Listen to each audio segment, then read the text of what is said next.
सभी को मेरा सादर नमस्कार। मैं डॉक्टर हरिभजन प्रियदर्शी, प्रवक्ता हिंदी, राजकीय कन्या वरिष्ठ माध्यमिक विद्यालय मलोट, जिला श्री मुक्तसर साहिब, पंजाब। आज 12वीं कक्षा के विद्यार्थियों के पाठ्यक्रम में निर्धारित सुमित्रानंदन पंत द्वारा रचित कविता दो लड़के लेकर उपस्थित हुआ हूँ। मुझे उम्मीद है कि आप सभी बड़े ही ध्यान से इस पाठ को देखेंगे, सुनेंगे, समझेंगे और साथ ही अपनी कॉपी पर नोट भी करते चलेंगे। तो प्यारे बच्चों, समय व्यर्थ ना करते हुए हम पढ़ते हैं। दो लड़के, पहले उसके मूल भाव को समझते हैं, केंद्रीय भाव को समझते हैं, तत्पश्चात हम कविता की व्याख्या को करेंगे। लेकिन उससे पहले आप सभी सुमित्रानंद पंत की छायाचित्र को देखें। कैसे थे हमारे महाकवि, ज्ञान पीठ पुरस्कार के प्राप्त करने वाले महानायक आपके समक्ष उपस्थित हैं। यही हैं सुमित्रानंदन पंत, जिन्होंने हिंदी साहित्य को अपना योगदान पाया है और हिंदी साहित्य को अमीर बनाया। तो प्यारे बच्चों, संक्षिप्त परिचय यहाँ लिखा हुआ है। जन्म 20 मई सन 1900 ईस्वी, जन्म स्थान कौसानी, पिता गंगादत्त, मृत्यु 28 दिसंबर 1977 ईस्वी। और भाषा सभी को पता है कि आधुनिक काल के कवि जितने भी हुए हैं उन्होंने खड़ी बोली का प्रयोग किया, तो इन्होंने भाषा खड़ी बोली का प्रयोग किया है। तो प्यारे बच्चों, हम देखते हैं पाठ परिचय दो लड़के। दो लड़के पंत जी की प्रसिद्ध रचना युगवाणी से ली गई। इनकी एक रचना है जिसका नाम है युगवाणी, वहां से ये ली गई है। इसमें कवि ने दो लड़कों की जहां स्वाभाविक नटखट और फुर्तीली छवि को भारा है, वहां समाज के अभावग्रस्त वर्ग की ओर भी संकेत किया है। दो लड़के के माध्यम से वास्तव में पंत जी ने जो निर्धन हैं, अभावग्रस्त हैं, जिन्हें रोटी बड़े मुश्किल से मिलती है, उनके बारे में लिखा है। तो जिन्हें जीवन के पूर्ण साधन उपलब्ध नहीं है, कवि चाहता है कि यहां मानव समान हो और ऐसी आदर्श मानवता संसार में हो जाए, मानव का साम्राज्य मानव के कल्याण के लिए हो, ना कि शोषण के लिए। कविता में कुछ प्रतिवादी स्वर भी हैं। प्रगतिवादी कवि का रूप यहां देखने को मिलता है। कवि रक्त मांस से बने इंसान की मंगल कामना चाहता।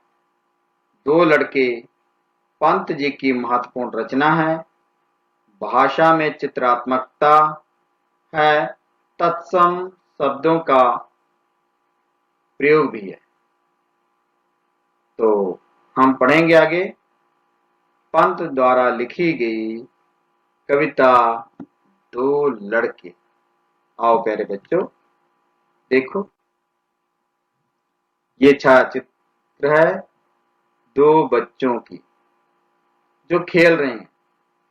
और आप सभी को पता है ये बच्चे मस्त मौला होते हैं, किसी की फिक्र नहीं, ना काहू से दोस्ती ना काहू से बैर। ऐसा स्वभाव होता है बच्चों का। और ये भी कहा जाता है कि बच्चे तो भगवान की मूरत होते हैं, निश्चल निष्कपट भाव से विचरते हैं, कोई दुराव नहीं, कोई छिपाव नहीं, कुछ भी नहीं। और कहते हैं सच बोलते हैं तो बच्चे बोलते हैं, व्यक्ति नहीं बोलते। तो हम देखें कविता।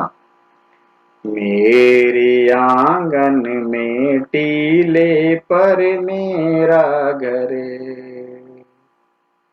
मेरे आंगन में टीले पर है मेरा घर,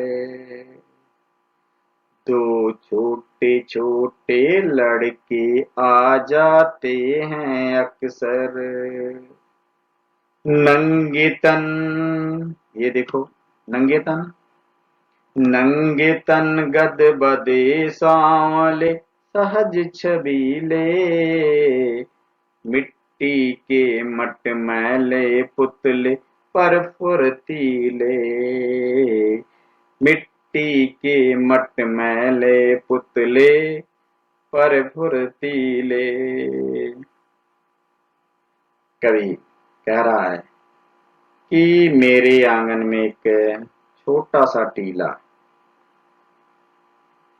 और उस टीले के ऊपर मेरा घर, वहां दो छोटे छोटे से लड़के अक्सर प्राय आया करते हैं, नंगे तन है, उनके शरीर पर वस्त्र नहीं है, गदबदे मांसल हैं, कोमल हैं, बड़े बेचारे भरे हुए शरीर वाले, गठे हुए हैं पूरे, सांवले रंग के हैं, सहज छबीले और देखने में बहुत सुंदर लगते हैं। कहते ना बांका छैल छबीला, तो बड़े ही सुंदर देखने में दोनों बच्चे लग रहे हैं।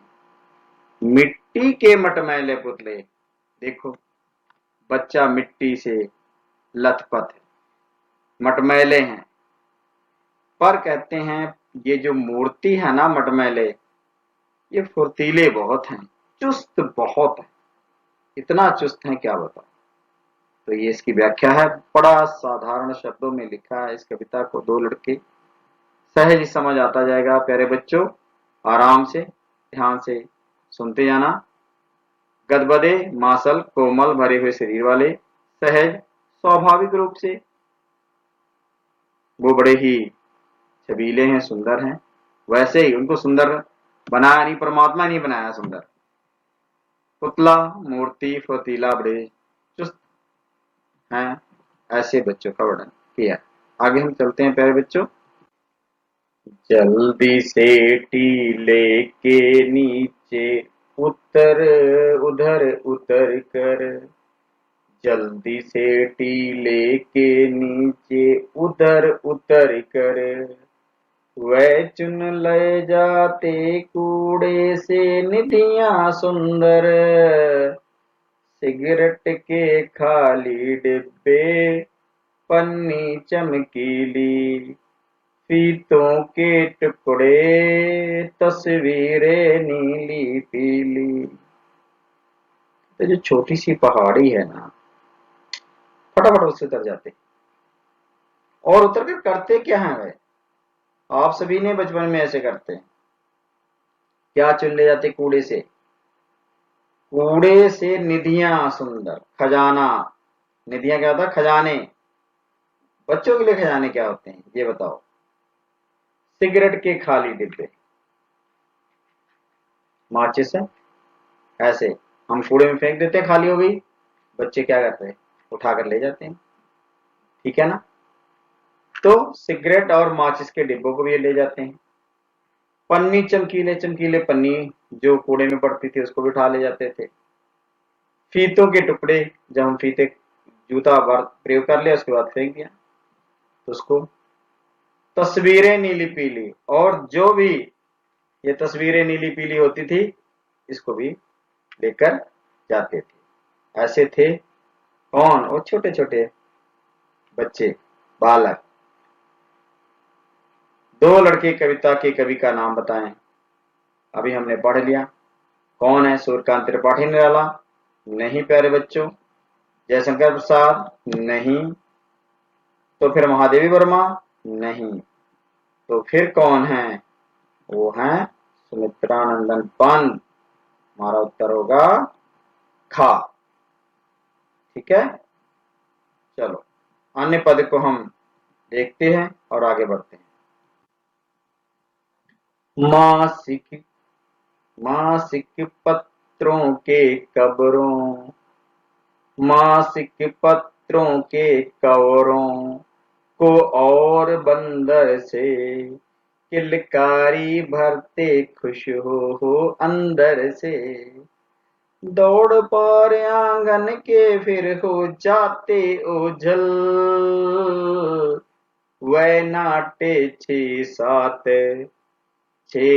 फिर 7 साल के लड़के मासल।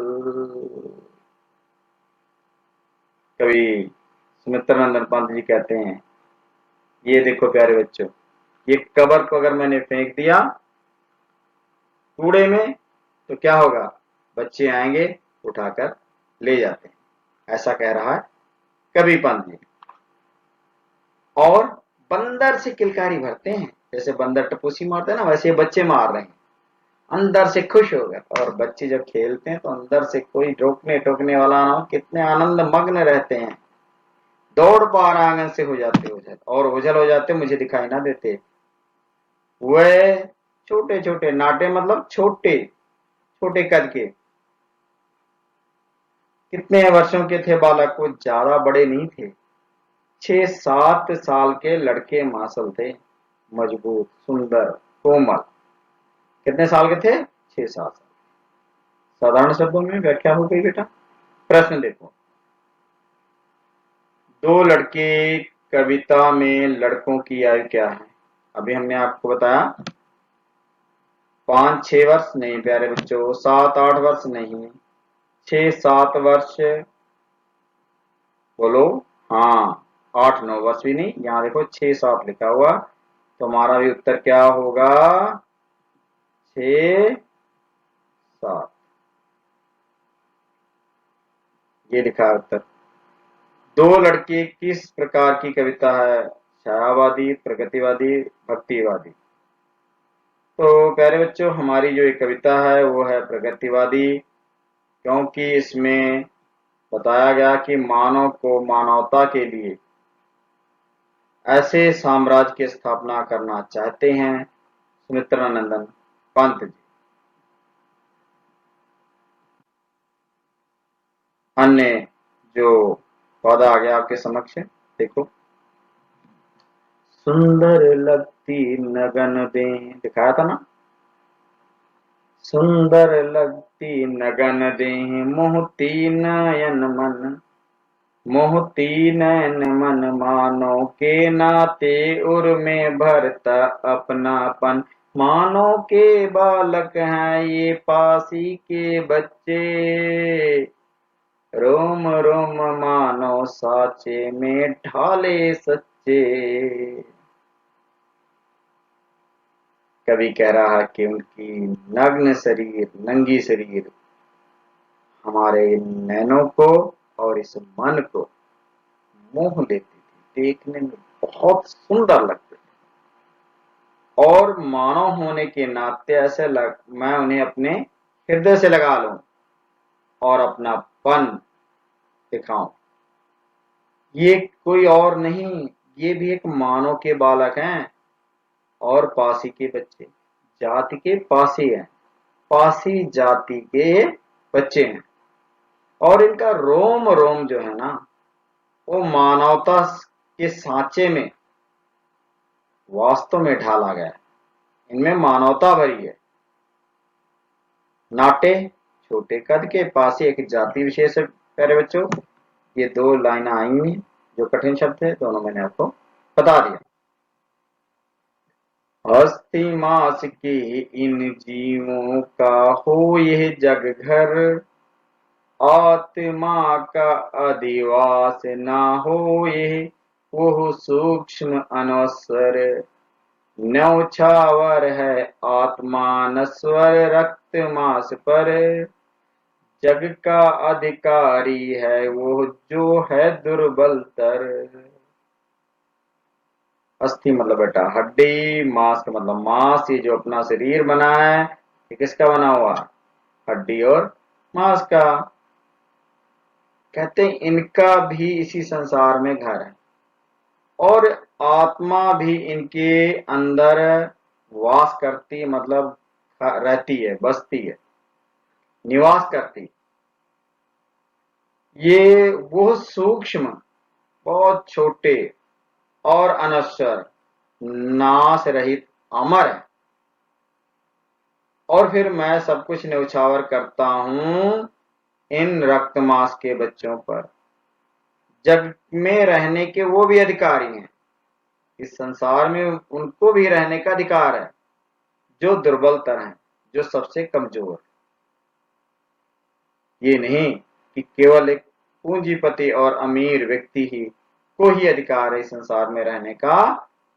सबसे कमजोर और निर्धन व्यक्ति को भी इस संसार में रहने का उतना ही अधिकार है।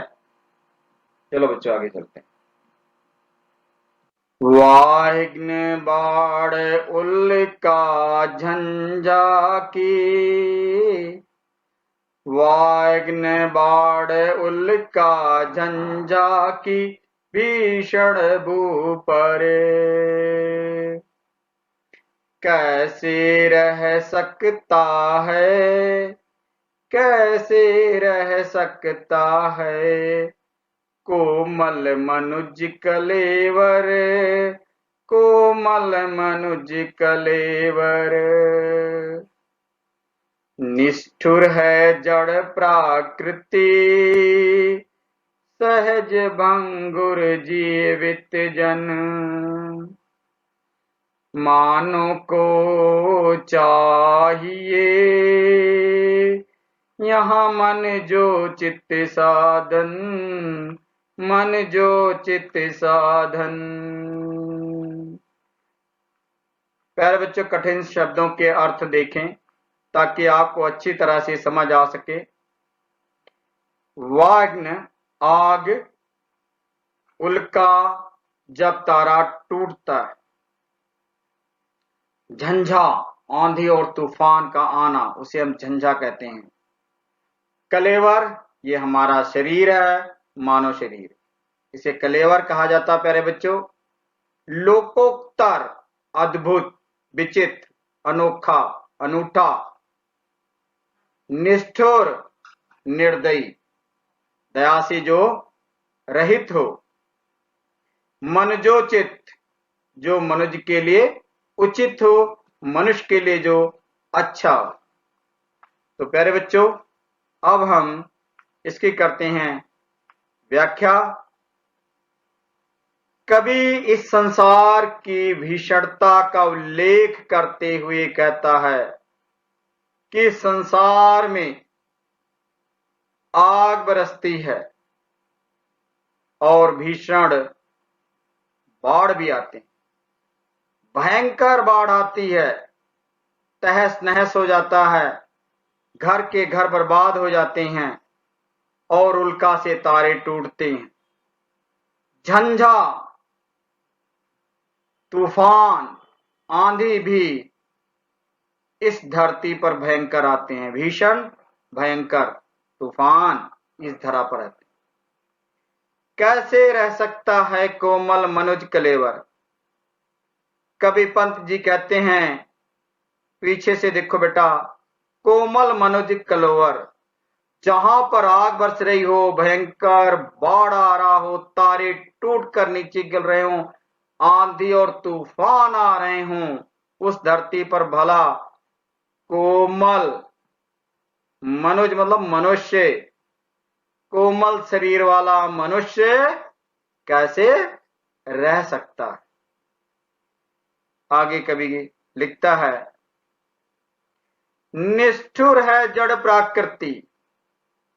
ये जो प्राकृति है, जहां पर आंधी तूफान बाढ़ आदि आती है, ये सभी सहज ही भला जो क्षण भंगुर है, भंगुर जीवित जन, क्षण भंगुर मनुष्य जो पल में समाप्त होने वाला है, भला कैसे जी सकता है, जीवित रह सकता है। मानव को चाहिए यहां मनजोचित साधन। कभी यहां पर कह रहा है कि मनुष्य को जीवित रहने के लिए इस धरा पर, इस भीषण भयंकर जहां तूफान आंधी उल्का आदि गिरते हों, उसके लिए उचित साधन की आवश्यकता है। तभी यहाँ पर ये कोमल मनुष्य शरीर वाला व्यक्ति यहाँ रह सकता है, अन्यथा उसका रहना मुश्किल है। तो प्यारे बच्चों, इस पद का और इन पंक्तियों की व्याख्या आपको समझ आ गया होगा, क्योंकि मैंने सभी कठिन शब्दों के अर्थ आपके समक्ष लिख दिया है। आप अपनी कॉपी पर नोट करते जाएं, ताकि आप अपनी पुस्तक पर जब लिख लेंगे तो सभी की सभी व्याख्याएं पंक्तियों की समझ में आ जाएंगी। तो हम आगे चलते हैं प्यारे बच्चों। क्यों ना एक हूँ मानो मानो सभी परस्पर, मानवता निर्माण करें जग में लोकोत्तर। जीवन का प्रसाद उठे भू पर गौरव में, जीवन का प्रसाद उठे भू पर गौरव में, मानव का साम्राज्य बने मानव हित निश्चय, मानव का साम्राज्य बने मानव हित निश्चय। प्यारे बच्चों, परस्पर मतलब होता है आपस में, मानवता मतलब होता है कि जहां पर सभी आपस में भाईचारे की भावना से रहें, एक दूसरे के लिए कल्याण के बारे में सोचें। लोकोत्तर होता है अलौकिक, प्रसाद मतलब महल, गौरव मतलब जिस पर हम मान कर सकें, मानव का साम्राज्य मानव हित मतलब कल्याण या भलाई। तो प्यारे बच्चों, हम अब व्याख्या देखते हैं। यहां पर कवि सुमित्रानंदन पंत जी कहते हैं, क्यों ना एक हो मानो, आपसी भेदभाव को भुलाकर, अमीर गरीब की खाई को भुलाकर, क्यों नहीं समस्त मानव आपस में मिलजुल कर रहें, ऐसी कामना करते।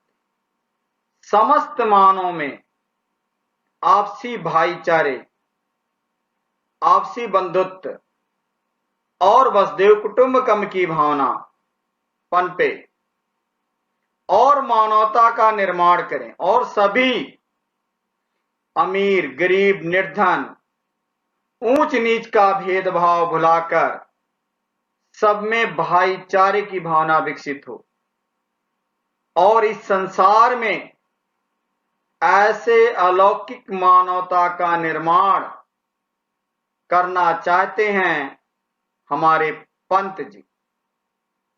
जीवन का प्रसाद उठे भू पर गौरव में, कहते ऐसे जीवन का जहां सब में एकता हो, वसुधैव कुटुंबकम की भावना हो, समस्त विश्व एक परिवार की भांति रहे, ऐसा महल बने इस पृथ्वी पर, और उस पर हम सभी को मान हो। मानव का साम्राज्य का विस्तार मानव के कल्याण के लिए होना चाहिए, ऐसे पंत जी कहते हैं कि अगर मानव के साम्राज्य का विस्तार हो तो उसमें मानव का अहित बिल्कुल ना हो, बल्कि मानव हित की बात सोची गई हो, मानव कल्याण की बात सोची गई हो, समस्त मानव को एक सूत्र में पिरोया गया हो, और वसुधैव कुटुंबकम की भावना सब में हो, ऐसा इस पद में हमें पंत जी ने कहा है। चलो प्यारे बच्चों, आगे हम चलते हैं, अन्य पद की व्याख्या करते हैं।